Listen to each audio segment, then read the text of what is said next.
Perguntar logo ao Elias aqui, né? Novamente, boa tarde a todos. A gente vai dar continuidade aqui à geometria espacial, o estudo dos corpos redondos dentro dos sólidos geométricos e especificamente o objeto identificado como cone.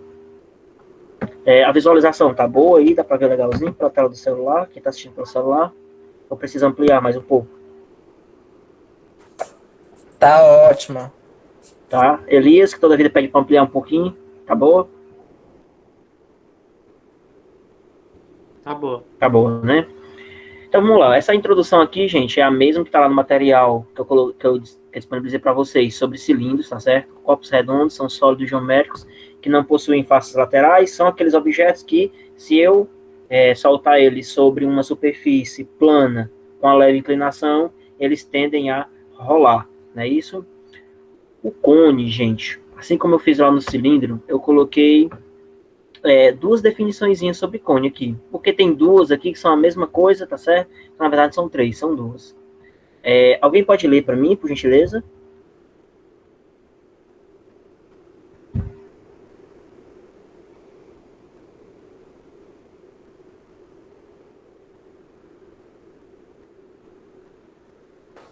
Vamos lá, né? Tô aqui. Os cones são sólidos cuja base é um círculo e que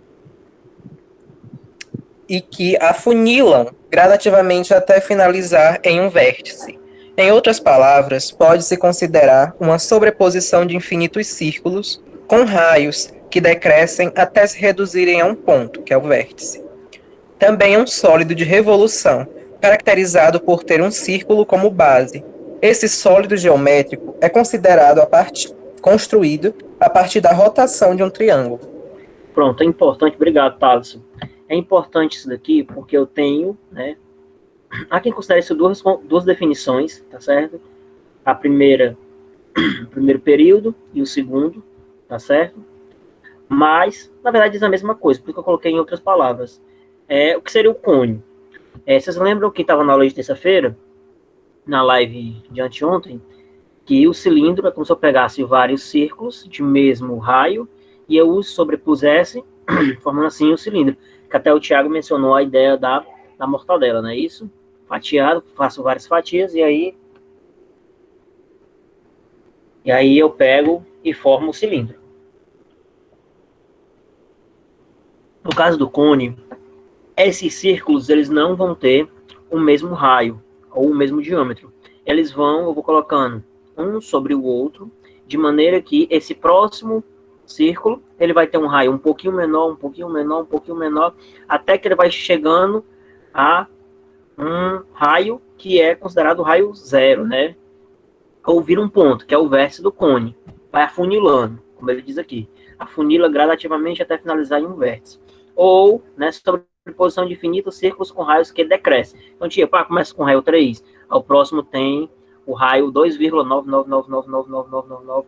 Como essas casas decimais são infinitas, por isso que ele usa o termo aqui, sobreposição de infinitos círculos. Tá bom? O sólido de revolução. Esse lance do sólido de revolução, ele só vai ser válido quando o cone ele é reto, tá bom?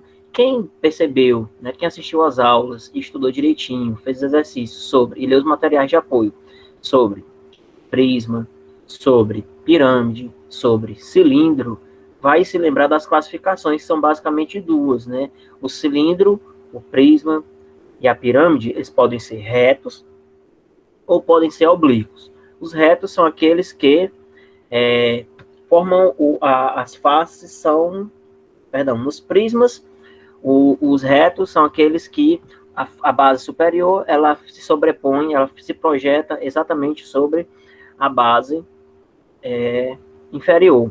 No caso da pirâmide, é aquela pirâmide em que o vértice se projeta exatamente sobre o centro do polígono que forma a base, e no caso do cilindro, é aquela que o centro da base superior também se projeta, né, sobre o centro da base inferior.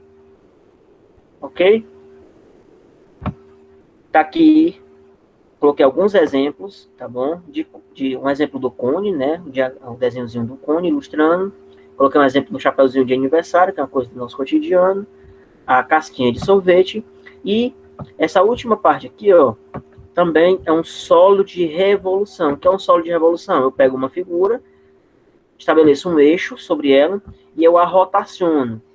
Quando eu rotaciono ela, eu vou projetar, tipo um holograma, essa figura. Vamos dar exemplo. Se eu ligo aqui, se eu colo uma banderolazinha, tá certo? Em formato de triângulo. Colo ela em um palito. Ou tipo, eu coloco uma furadeira. E eu ligo ela, coloco um motor para girar esse palito. O movimento de rotação, por isso o solo de revolução, a rotação desse triângulo vai formar esse cone. Beleza? Mas isso só acontece se o seu cone for reto. Se ele não for reto, isso não vai acontecer. Se ele for oblíquo. Beleza? Uma outra forma de você encontrar, né? A classificação vou falar daqui a pouco, tá certo? Então vamos voltar aqui. Classificação dos cones, como falei, reto, cone reto. Você pode usar a ideia do vértice sendo projetado justamente em cima do centro da base, no caso do cone, ou você pode usar a ideia do eixo, que é justamente isso aqui no solo de revolução. Esse eixo ele é perpendicular à base. Lembrando que a ideia de perpendicularidade vai dar a ideia de formar um ângulo de 90 graus. Tá certo? E o oblíquo, né, quem já viu lá no prisma, quem já viu na pirâmide, quem já viu lá no cilindro, é aquele que é torto, ó, que a projeção não é perpendicular. Beleza? Vamos para os elementos aqui. São basicamente os mesmos elementos do cilindro, muito parecidos. Então, quem se interar nos elementos lá de cilindro, vai facilmente identificar os elementos aqui no cone. Nós temos 4 elementos que são fundamentais no cone. A geratriz. Quem assistiu cilindro vai lembrar o que é geratriz. A altura do cone, o raio da base e o vértice. Né? Há quem diga também que o cone, falando a grosso modo, né, de forma bem chula, é que o cone ele é uma pirâmide de base redonda. A mesma coisa que eu falei do cilindro, né, que há quem diga que o cilindro é um prisma de base redonda. Né? O tal do cilindro base, né, que são duas. O que é a geratriz do cone, mas que eu não consigo entender? Eu perdi a aula de cilindro. A geratriz vai ser essa distanciazinha do vértice até a borda do círculo que forma a base.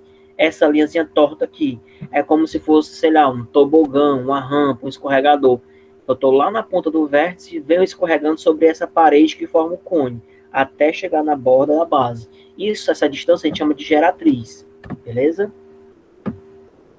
Na forma técnica, a geratriz é o segmento de reta que inicia em um ponto do arco da base, ou seja, lá a circunferência que forma a base, as limitações da base do cone, até chegar no vértice. E se eu fizer um conjunto de geratriz, mas só existe uma geratriz? Não, existem infinitas geratrizes que quando eu vou... É como se eu fosse fazendo colagem de vários palitos, faço um círculo no tipo, numa superfície, estabeleço nesse círculo, acho a circunferência que limita esse círculo, e aí eu saio colando os palitos num ponto, que em cima eu chamar de vértice. Se eu sair colando palito, eu vou formar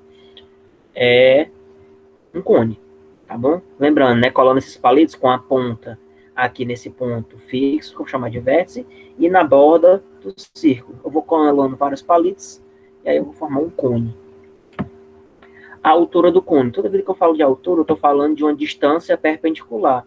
A altura do cone vai ser a medida do vértice até a base. A distância ela é perpendicular, tá bom? É uma distância perpendicular. O raio da base, né? Por que eu falo de raio? Porque a base do cone é um círculo ou uma circunferência. Né? Circunferência, se eu falar só da base, só da borda. Circunferência se eu falar da borda. Círculo é se eu falar de toda a região aqui, né, sendo preenchida. Só para relembrar a diferença entre circunferência e círculo. E o vértice, como eu venho falado muito, o vértice é importante, é esse pontinho, é o ponto mais alto, né, o ponto superior que fica suspenso aqui para dar a ideia de cone. Coloquei também as ilustrações para a gente verificar bem direitinho. Né? A altura, ela vem aqui, ó, lá do pico, do vértice, desce até o centro, Isso é a altura. A geratriz, ó, é essa linhazinha aqui, ó, essa paredezinha, essa superfície deslizando aqui. E a distância do centro até a borda é o que a gente chama de raio. Beleza?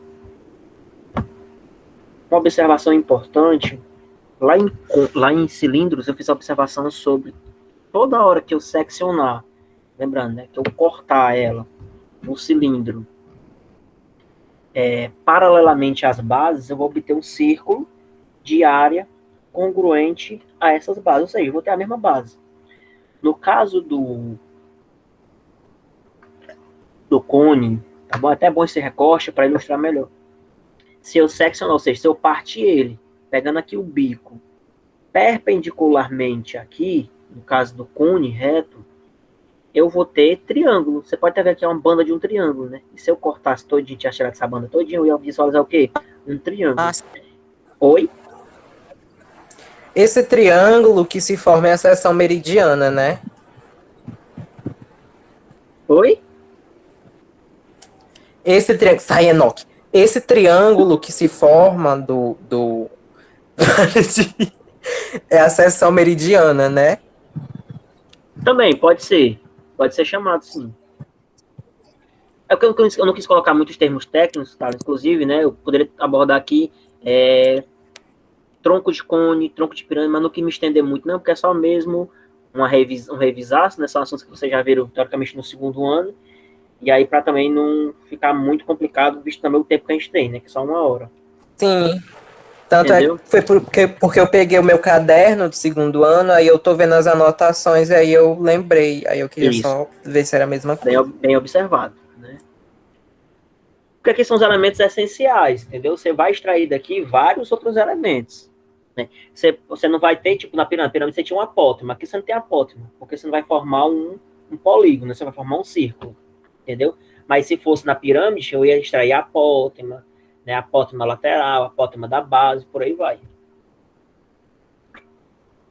Só para relacionar um pouquinho, né? Que eu tinha falado que tem gente que diz que é uma pirâmide de base circular, né? De base redonda, a grosso modo. E outra coisa, né? Isso é seu, como o Thales observou, isso é o seccionar, assim, perpendicularmente à base, ou seja, de cima para baixo, formando um ângulo de 90 graus. Agora, se eu seccionar ela lateralmente, assim, ó, paralela à base, eu vou formar infinitos círculos também, né? Só que cada círculo desse, se eu cortar em pontos diferentes, paralelamente à base, eu vou obter discos de tamanhos diferentes. Porque o raio vai mudando conforme a altura que eu estou pegando o recorte. E mais interessante, é uma que eu não coloquei na observação, é se eu seccionar o cone assim, ó, obliquamente, de forma que não seja nem perpendicular nem paralela, inclinado, eu vou obter elipses. Né? Para quem não sabe, elipse é aquele formatozinho que é esticado, é como se fosse, tipo, quando eu vou fazer um desenho de um círculo, e eu achato ele, pronto, aqui deu uma elipse. Beleza? Eu já falei da classificação dos cones. É interessante você observar que quando eu faço o cone, né, eu pego a altura, isso reto, tá certo? A altura, o raio e a geratriz, eu vou obter o quê? Um triângulo retângulo. Se eu tenho um triângulo retângulo, eu posso facilmente aplicar o Teorema de Pitágoras, tá bom? Vai ser muito importante, porque tem muitas questões que dão, tipo, a altura, o raio, e quer que você calcule a área lateral. Só que para a área lateral, você vai precisar do quê? Da geratriz. Como é que você vai encontrar? Aplica o Teorema de Pitágoras, tá certo? Como ele mostra aqui, ó. G ao quadrado, tá aqui, ó, a geratriz, tá aqui o raio e tá aqui a altura, né? Você observa que a geratriz aqui, ela vai ser o quê? Ela vai substituir a hipotenusa do nosso triângulo retângulo, nessa perspectiva aqui. A altura vai ser um cateto e o raio do cone vai ser outro cateto. É como eu tinha falado, né? O cone reto é também chamado de cone de revolução, obtido pela rotação de um triângulo em torno de um de seus catetos, né? Se eu girasse, tipo aqui, ó, esse triângulo, em torno do raio, sendo o eixo, eu ia formar, né, um conezinho mais achatado, mas de base maior. Se eu girar aqui, eu já tenho esse cone que está formado. Beleza? Exemplo de cone oblíquo. Agora vamos para o que mais interessa. Que é, observem aqui, ó, que a altura é uma coisa, certo? E o eixo entre o centro e o vértice, Aqui é outra coisa. Estão vendo aqui a diferença no oblíquo? Enquanto que no reto, né, a altura e esse eixo são a mesma coisa. Eles coincidem. Tá muito rápido, gente? Tá dando para acompanhar? Vou estar acompanhando no chat aqui.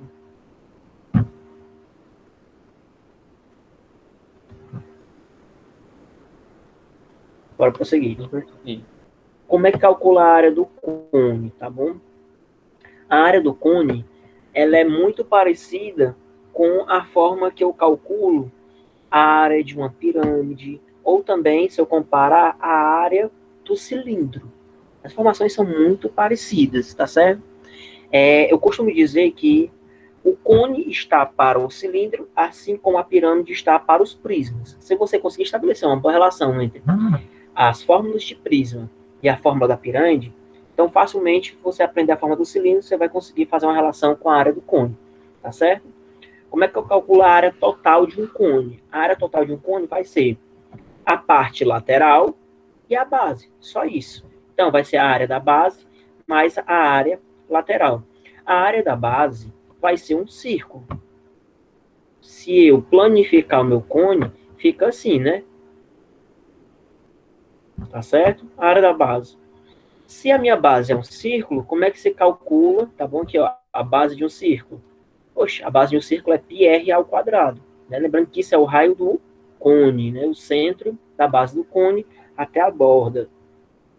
E a área lateral? A área lateral, quem se lembrar lá das aulas sobre polígonos e tal, né, área de figuras planas, vai se tocar que essa parte lateral ela vai formar um setor circular. Só que antes a gente só conseguia calcular um setor circular se a gente tivesse uma área para fazer um comparativo, né, uma regra de 3. Só que nesse momento a gente não vai mais ter uma área para fazer um comparativo, para fazer a regra de 3. Como é que a gente vai calcular essa área lateral? Π vezes R, tá certo? Lembrando que esse R é o próprio raio da base do cone, vezes G. Quem é G? A geratriz. A geratriz é aquela distância assim, que vem do vértice descendo até chegar na borda da base. Beleza? A fórmula é essa. Ó. Π vezes R ao quadrado, tá certo? Π R vezes G, certo? A área lateral. Tem um exemplo que eu coloquei, ó. Qual é a área lateral e a área total de um cone circular reto, muito importante, ó, cone circular reto, que possui 8 centímetros de altura e o raio da base é igual a 6 centímetros. Espera ainda. Eu quero área. Se eu quero área, eu preciso da geratriz, tá bom? Se eu preciso da geratriz, eu tenho que encontrar ela. Como é que eu encontro? A ideiazinha do teorema de Pitágoras, que eu falei bem aqui, ó. Deixa eu voltar. Eu tenho altura, eu tenho raio, mas eu sei que para calcular a área na fórmula eu preciso substituir o valor da geratriz. Então eu tenho que, antes de tudo, sair calculando a área, eu tenho que descobrir quanto que é a minha geratriz. Como é que eu vou descobrir a geratriz? Teorema de Pitágoras, como eu já havia falado anteriormente. Então vamos substituir. A gente sabe que a geratriz vai ser a hipotenusa, o raio e a altura vão ser os catetos. Márcio, não é para ter um quadrado aqui não? É porque eu fiz direto. Eu já peguei esse quadrado e rebolei para o outro lado formando uma raiz quadrada, tá bom? Quanto é o raio? 6, então fica 6 ao quadrado. Quanto é a altura, né? Esse H aqui de altura? 8. 6 ao quadrado, 36. 8 ao quadrado, 64. 36 adicionado com 64 dá 100. Quanto que é a raiz quadrada de 100? 10. Então, quanto que é a minha geratriz? Mede 10 centímetros. Agora eu vou para a fórmula. Vamos calcular a área lateral. Mas estou sentindo falta de uma coisa. Por que tu não substituiu aqui o π por 3,14? Porque a questão não diz. Lá em cilindro eu já falei isso. Muitas vezes a questão ela não vai pedir que você substitua, ou o resultado vai estar bem detalhado usando o valor de π. Às vezes o resultado está em função de π, sem haver a necessidade de substituir o π por 3, 3,1, 3,14 ou quantas casas decimais forem necessárias. Beleza? Como é que eu vou calcular a área lateral? A formulazinha do setor circular. É π vezes R vezes G. Tá bem aqui, ó. Π vezes R vezes G.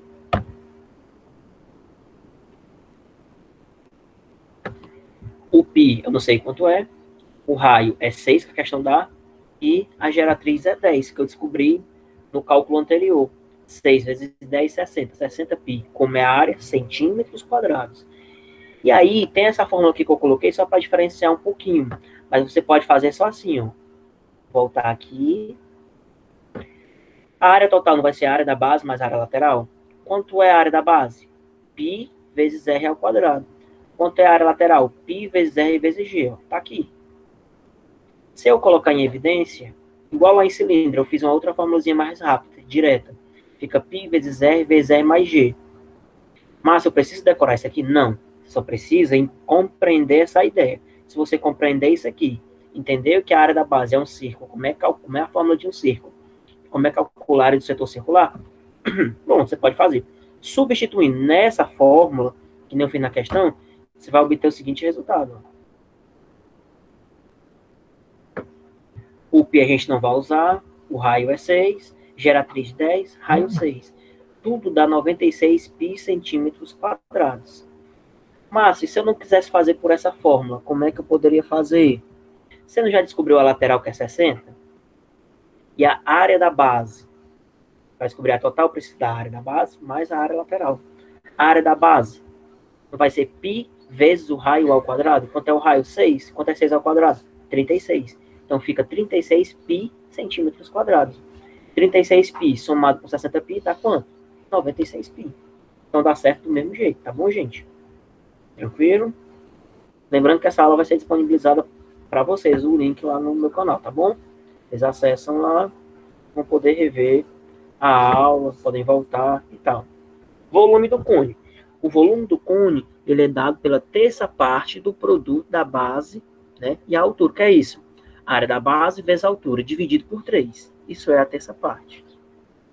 E aí, quem prestou atenção na aula de prisma, na aula de pirâmide e na aula de cilindro, que foi terça-feira, vai se tocar da seguinte coisa. A pirâmide, ela é o volume da pirâmide, ele é a terça parte do volume do prisma. Se eles tiverem a mesma base, é óbvio. E aqui, se eu pegar tipo um cilindro que tem a mesma base que o cone, o volume do cone vai ser 1/3 do volume do cilindro. A mesma ideia que tem a pirâmide com o prisma, tá certo? Então, como é que eu calculo? Se eu substituir a área da base, como é a área da base? πr ao quadrado, vezes a altura. Isso tudo dividido por 3. Coloquei um outro exemplo aqui, ó. Calcule o volume de um cone circular reto, cujo raio da base mede 3 metros e a geratriz mede 5. Espera ainda. Eu tenho o raio, eu tenho a geratriz, mas para a fórmula do volume eu preciso multiplicar pela altura. Então eu preciso aplicar o teorema de Pitágoras para descobrir essa altura. A altura mais a altura ao quadrado mais o raio ao quadrado é igual a geratriz ao quadrado. A minha geratriz é 5. Então, 5 ao quadrado, 25. O meu raio é 3. 3 ao quadrado, 9. Está sobrando isso aqui. Esse 9 que está adicionando, quando mudar de membro, ele vai passar subtraindo, né? Porque quando eu mudo de um membro para o outro, eu inverto a operação. H ao quadrado vai ser igual a 25 menos 9, 16. Né? Esse 2 que está como potenciação vai virar uma radiciação. A raiz quadrada de 16 é 4. Descobrimos a altura. Então é só jogar na fórmula do volume. πr ao quadrado, o raio é 3, então vai ficar 3 ao quadrado, 9. Π vezes 9 e a altura 4. 9 vezes 4 dá quanto? 36. Como é dividido por 3, né, a terça parte, 36 dividido por 3, 12 π metros cúbicos. Observem que, novamente aqui, eu não substituí o 3,14 no lugar do π, porque a questão não diz, tá certo? Isso, como é que eu vou saber, mas se coloco não, porque às vezes tem questão que não dá, mas o resultado vai precisar substituir por 3,14. Mesma questão dizendo, utilize π igual a 3,14. É só você olhar para os itens, se a questão for objetiva. Se a questão for objetiva, se aparecer um π lá nos itens, você não precisa se preocupar em estar substituindo o valor do π por 3,14. Ó, tem um outro exemplo aqui de volume. Um copo, né, vai ser fabricado no formato de um cone, com as seguintes medidas: 4 centímetros de raio, 12 centímetros de altura. Qual será a capacidade do copo? Aqui eu não vou estar nem usando o teorema de Pitágoras, porque eu não preciso da geratriz por volume, eu precisaria calcular a geratriz, teorema de Pitágoras primeiro, visto que a questão não está me dando essa informação, se ele pedisse a área total ou a área lateral. Se ela pedisse só a área da base, eu ia precisar procurar a geratriz também? Não, porque eu não preciso de geratriz para calcular a área da base, tá beleza? Fique atento a essas informações. Então, está fazendo cálculo desnecessário. Ó, aqui, o volume, né, é π vezes o raio ao quadrado, que é a área da base, vezes a altura. Π, tá certo? Aqui, eu não coloquei que precisava de π, mas a questão vai precisar, tá bom? Que era uma questão de item e eu adaptei tirando os itens. 3,14 vezes o raio é 4, 4 ao quadrado vai dar 16. E a altura é 12, tá certo? 3,14 vezes 16 vezes 12, deixa eu só refazer esse cálculo aqui. Acabou, eu pulei alguns passos aqui na hora que eu... 3,14 vezes 16 vezes 12 vai dar 602,88. Dividindo isso por 3, porque é a terça parte, vai dar exatamente 200,96 centímetros cúbicos. Vamos ficar atentos que quando eu estiver medindo o comprimento, é só a unidade, sem nenhum expoente. Quando eu estou medindo área, é a unidade de medida ao quadrado. E quando eu estou falando de volume, é a unidade de medida acompanhada ao cubo, não é isso? E aí eu coloquei 4 questõezinhas, tá certo? Ao final do material, que são questões que valerá, essa atividade diária valerá 2 pontos, tá bom, pessoal? Vocês não vão precisar me entregar terça-feira, tá certo? Não fiquem aflitos. O prazo dela, eu coloquei nas instruções, destacando, vai ser para passando terça, agora da próxima semana, que já tem atividade de terça passada, né, que eu passei dia 10, anteontem, vai ser só para outra terça-feira, tá certo? Então, vocês têm, acho que 10 dias, mais de 10 dias, para fazer essa atividade diária. Ó, primeira questão, a fábrica de doce e balas irá produzir chocolate na forma de guarda-chuva. Acho que todo mundo já viu aquele chocolatezinho em formato de guarda-chuva, que tem essas medidas aqui, das informações, e ele pergunta, né, qual o volume que vai ser utilizado em centímetros cúbicos de chocolate para a produção de 2.500 peças. O que você vai fazer aqui? Você vai descobrir o volume de 1, tá certo? E depois você multiplica por 2.500, que é a quantidade de unidades, que é quanto você vai precisar de volume de chocolate para produzir essas 2.500 peças. Então, essa primeira questão, o que você faz? Fórmula do volume do cone. Você pega, substitui as informações, encontra o volume de um guarda-chuvinha desse, né, de um doce desse. Depois é só multiplicar por 2.500, você vai saber o volume de chocolate necessário. Segunda questão. Deixa eu ver se tem alguma dúvida aqui no chat. O celular bloqueou. Nenhuma dúvida. Vamos prosseguir. Mas Segunda questão. essa segunda questão aí, ela vai ser só a área lateral, é? Não, é volume. Volume. É como se tivesse uma forma, tá bom, Elias? Tivesse uma forma e eu vou preencher essa forma com um volume de chocolate. Só que esse volume ele é dado em centímetros cúbicos. Beleza? Não, eu sei, eu entendi. Tô dizendo da segunda questão, que é a casquinha de sorvete. Ah, perdão, porque eu não tinha lido ainda, aí eu vou explicar isso agora. Uma casquinha de sorvete possui o formato de um cone reto, com altura e tal. Determine a área da casquinha. Sim, é só a área lateral, tá bom, gente? Ficar atento nisso aqui. E se algum colega for tirar dúvida, chame a atenção. Porque eu quero saber só a casquinha. Eu não quero a casquinha vedada, tá certo? Então vai ser, se você observar o cone, não vai ter a base, né? A base vai ser oca. Então vai ser só a área lateral. É uma pegadinha aqui, entendeu? Só para ficar atento, beleza? Quem tá na live vai estar ligado nisso aí, né? Então, avisa os demais colegas. Ficou claro, Elias? Sim, sim. Tá bom? Aqui não é a área total, aqui é só a área lateral. Então, você vai ter que descobrir a geratriz, né? Que é uma questão, você vai ter que começar a questão já fazendo o teorema de Pitágoras, para descobrir a geratriz e aí sim substituir na área lateral, que precisa da geratriz, não é isso? Terceira questão. O reservatório possui volume de 3.000 metros cúbicos, dá o diâmetro. Vamos tomar cuidado que nas fórmulas eu preciso do raio. Então, vamos pegar essa medida aqui e dividir por 2, tá certo? E aí ele quer descobrir a altura do reservatório. Muito parecida com as questões de cilindro, de volume de cilindro, que eu passei na atividade anterior. né? Que eu tenho um volume, eu substituo na fórmula e vai faltar uma informação. Aí essa informação é que eu vou encontrar essa variável. E a quarta questão, eu peguei a quarta questão da atividade anterior, eu simplesmente a adaptei.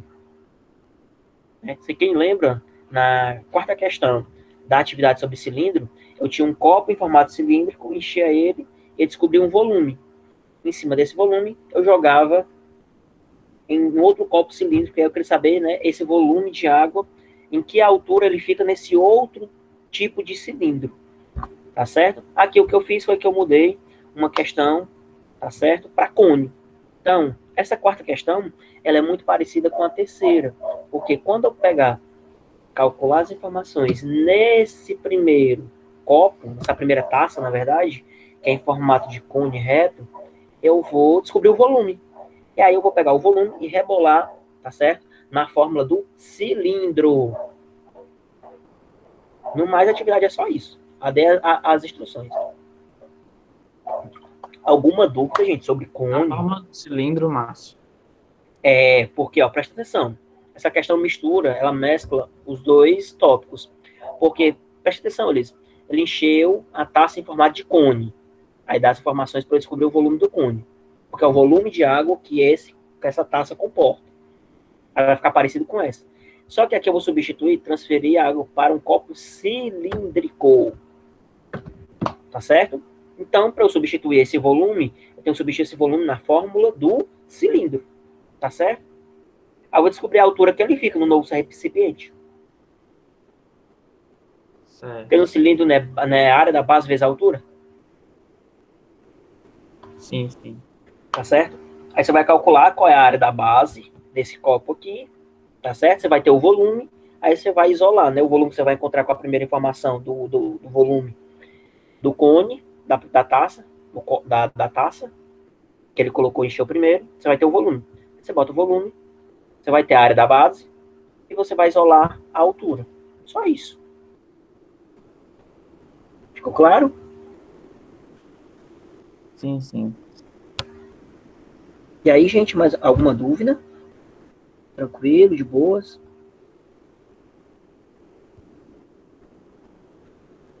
Manifestem-se. No mais, essa atividade, né, é a quarta atividade diária, ela vale 2 pontos.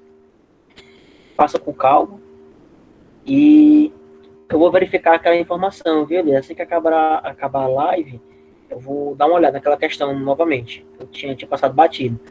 Eu acho que não precisa de nenhuma retificação, não. É só mesmo alertar para uma informação. Eu coloco nos comentários públicos e nos grupos. Beleza? Gente, quem tem dúvida, então, eu acho que eu vou encerrar por aqui. Tá bom? Boa tarde a todos. Fiquem em paz. E até próxima semana. Tchau, Márcio. Boa tarde. Tchau, gente. Boa tarde.